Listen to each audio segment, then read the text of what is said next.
Panoorin natin ang speech ni Mayor Vico Sotto sa kanyang State of the City Address. Hindi ko po nilalahat. Marami na akong nakitang mga barangay na maayos, maganda ang serbisyo. Pero wag na rin po tayong maglukuhan. Marami sa mga opisyalis natin sa barangay, alam na po natin kung ano ang ginagawa. Huwag kayong magmamalaki sa akin. Yan ang gusto ko eh. Na malakas kayo, Diretso, walang paligoy-ligoy. Gagawin natin kung ano ang tama sa lungsod ng Pasig.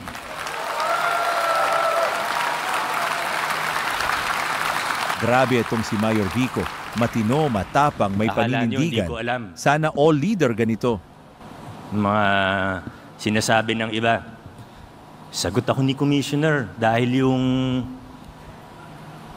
tao niya, siya yung nagfa-finance. Huwag na tayo magpatumpik-tumpik pa. Yung anak niya, nagfa-finance sa mga barangay at sa SKs. Enough is enough. We will stand up for what is right in the city of Pasig. Enough is enough, sabi niya. Tama yan, Mayor. Kung ayaw sa tama, edibay. Real talk yan. Baka to na nga next president? Hehe. Joke lang. Pero kung sakali, game ako dyan. Ako si Na the Cow. Magnanakaw ng atensyon, hindi ng pondo. Subscribe na para lagi kang updated sa Moments of Truth.